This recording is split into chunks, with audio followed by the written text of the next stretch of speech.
새벽나라 친구 여러분 안녕하세요. 오늘 여러분과 함께 말씀을 나누게 된 이상욱 전도사입니다. 지난번 여러분들께 질문했던 것이 하나 있었습니다. 여러분들의 새해 다이어트 계획은 잘 진행되고 있으신가요? 다이어트를 하는 데 있어서 가장 어려운 것이라면 매일 운동을 하는 것보다도 먹는 것을 참아야 하는 것 같습니다. 다이어트를 하는 중에 엘리베이터에서 치킨을 배달하는 아저씨를 만나게 되면 너무나 쉽게 다이어트를 내일로 미루게 됩니다. 그래서 어떤 사람들은 다이어트를 위해서 단식원에 들어가거나 정말 독하게 음식을 먹지 않고 버티지만 텅텅 비어져 있는 배는 계속해서 음식을 달라고 우리를 유혹합니다. 그래서 다이어트에 도움이 되는 방법 중 하나는 우리의 빈속을 건강한 것으로 채우는 것입니다. 배고픔이 사라짐과 동시에 오히려 몸에 좋은 영양분이 섭취되어서 체중도 줄고 더 건강해지게 되는 것이죠. 우리의 삶과 마음 또한 이와 같습니다. 비우려고 노력하고 애를 써보지만 우리의 의지만으로는 우리의 죄된 욕망을 버릴 수 없습니다. 그렇다면 우리는 어떻게 하면 죄의 유혹으로부터 우리를 지킬 수 있을까요? 오늘 말씀을 통해 함께 살펴보도록 하겠습니다. 오늘 말씀의 제목은 무장하고 차단하기입니다. 오늘의 말씀은 잠언 6장 20절에서 35절입니다. 내 아들아, 내 아버지의 계명을 지키고 내 어머니의 가르침을 버리지 마라. 그것을 내 마음에 잘 간직하며 내 목에 걸고 다녀라. 내가 다닐 때 그것이 너를 인도할 것이요, 내가 잘 때 그것이 너를 지켜줄 것이요, 내가 깨면 그것이 너와 말을 할 것이다. 이 계명은 등불이요, 이 율법은 빛이며 가르침 있는 꾸지람은 생명의 길이니 너를 악한 여자로부터, 외간 여자의 아첨하는 말로부터 지켜줄 것이다. 내 마음에서 그 여자의 아름다움을 탐하지 말고 그 여자가 눈짓으로 너를 홀리지 못하게 하여라. 장녀는 내게 빵 한 덩이만 남게 하고 음란한 여자는 내 귀한 목숨을 빼앗아간다. 불을 품었는데 그 옷이 타지 않겠느냐? 뜨거운 숯불 위를 걷는데 발이 되지 않겠느냐? 남의 아내와 간음하는 사람도 마찬가지다. 그녀를 건드리는 사람은 죄 없다고 할 수 없을 것이다. 도둑이 굶주려 배를 채우려고 도둑질을 했다면 사람에게 멸시받지는 않으나 그가 잡히면 자기 집의 모든 물건을 내놓아야 하리니 7배로 갚아주어야 한다. 그러나 여자와 간음한 사람은 생각이 모자라는 자니 그렇게 하는 사람은 자기 영혼을 망치는 것이다. 그는 상처를 받고 망신을 당할 것이요, 그 수치가 결코 씻겨지지 않을 것이다.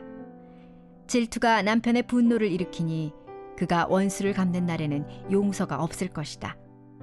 그는 어떤 보상도 받지 않을 것이요, 내가 아무리 많은 선물을 주더라도 받으려고 하지 않을 것이다. 오늘 잠언 말씀은 자녀를 향한 부모님의 당부로 시작됩니다. 특별히 20절부터 21절까지의 말씀을 원어로 살펴보게 되면 부모님의 마음을 조금 더 생생하게 느낄 수 있는데요. 20절에서 21절은 자녀를 향한 명령으로 문장이 시작됩니다. 지켜라, 내 아들아. 무엇을? 아버지의 계명을. 그리고 버리지 말아라. 무엇을? 어머니의 가르침을.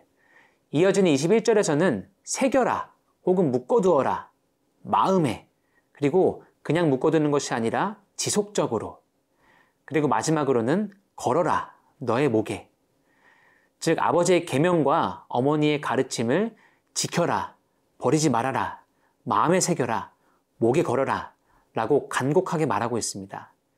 결국 이 말씀을 통해서 우리가 지키고 버리지 않으며 마음에 새기며 목에 걸어야 하는 것은 하나님의 말씀입니다. 그렇다면 우리는 왜 그렇게 해야 할까요? 그 이유는 22절에 나와 있습니다. 함께 읽어보겠습니다. 내가 다닐 때 그것이 너를 인도할 것이요, 내가 잘 때 그것이 너를 지켜줄 것이요, 내가 깨면 그것이 너와 말을 할 것이다. 다닌다라는 것은 그 삶의 여정을 의미합니다. 즉 삶을 살아갈 때 하나님의 말씀은 우리를 인도하며 잘 때는 우리를 지켜주며 깨어있을 때에는 말을 한다고 합니다. 여기서 말을 한다 라는 의미는 가이드와 같이 지시해준다 라는 의미라고 생각하시면 됩니다. 이제 여기서 우리 스스로 해봤으면 하는 질문이 하나 있습니다. 나의 삶은 하나님의 말씀이 인도하는 삶인가? 나는 하나님의 말씀을 지키고 버리지 않으며 마음에 새기고 목에 걸고 살아가고 있는가? 사랑하는 새나 친구 여러분, 이 질문에 우리 모두가 기쁨으로 네 라고 대답할 수 있기를 소망합니다. 그리고 오늘 마침 묵상을 통해 하나님의 말씀을 마음에 새기며 간직하는 여러분의 모습은 이 말씀에 순종하는 하나님의 자녀의 모습일 것입니다. 하지만 사탄은 분명 우리의 이러한 모습을 싫어하며 우리를 넘어뜨리려고 공격할 것입니다. 그렇다면 우리는 어떻게 하면 사탄의 공격으로부터 멈추지 않고 하나님의 말씀을 가까이 하고 기억하며 마음에 새길 수 있을까요? 하나님께서 우리에게 주시는 지혜로운 방법들을 통해서 하나님의 말씀을 간직하며 살아가는 우리 모두가 될 수 있기를 소망합니다.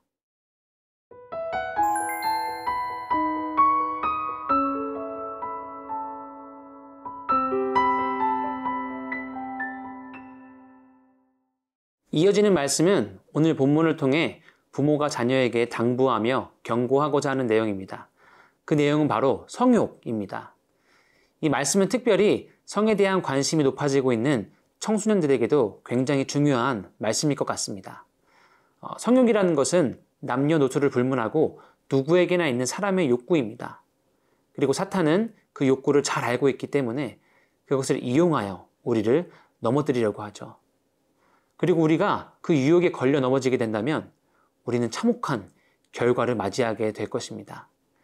이어지는 말씀은 이렇게 말하고 있습니다. 성욕으로 인한 우리의 죄는 우리의 귀한 목숨을 빼앗아간다. 그리고 성욕으로 인해 지은 죄는 그 어떠한 것으로도 보상할 수 없으며 그 죄로 인한 수치가 결코 씻겨나가지 않으며 용서가 없을 것이다 라고 말합니다. 도둑질은 7배로 되돌려 주어 갚을 수 있지만 성욕으로 인해 저질러지는 죄는 그 어떠한 것으로도 대신할 수 없다는 것이죠. 너무나 두렵고 떨리는 죄의 대가입니다. 사탄의 유혹 앞에 있는 우리에게 오늘 말씀은 아버지의 계명과 어머니의 가르침을 마음에 새기며 간직하라라고 말합니다. 함께 24절 말씀을 읽겠습니다. 너를 악한 여자로부터 외간 여자의 아첨하는 말로부터 지켜줄 것이다. 우리 마음에 하나님의 말씀을 새길 때 하나님의 말씀은 성욕으로부터 죄로부터 우리를 지켜줄 것입니다. 이것은 우리의 인간적인 노력으로 이룰 수 없습니다. 왜냐하면 성욕이라는 것은 단순히 사람의 의지만으로 참아낼 수 있는 것이 아니기 때문입니다. 우리 마음이 하나님의 말씀으로 채워져 있다면 그리고 채워져 있지 않다면 그 빈 공간으로 우리의 욕망이 들어오기 때문이죠. 사랑하는 새나 친구 여러분, 우리의 마음을 인간의 욕망이 아닌 하나님의 사랑과 하나님의 말씀으로 가득 채울 수 있기를 축복합니다. 하나님의 말씀이 우리 마음에 가득할 때 우리의 삶은 어둠과 죽음의 길이 아닌 빛과 생명의 길이 될 것입니다. 오늘도 말씀이라는 빛 가운데 거하는 우리 모두가 되기를 간절히 소망합니다. 우리의 등불이시며 빛이신 하나님 아버지, 우리의 인간적인 욕망을 따라 살아가는 삶이 아니라 하나님의 말씀을 마음에 새기며 그 말씀에 순종하는 삶을 살기 원합니다. 우리는 연약하여 사탄의 유혹을 이겨내는 것이 마음처럼 되지 않습니다. 하나님의 말씀을 우리 마음에 새겨주시고 채워주셔서 그 유혹을 능히 이겨낼 수 있도록 도와주세요. 감사드리며 예수 그리스도의 이름으로 기도합니다. 아멘.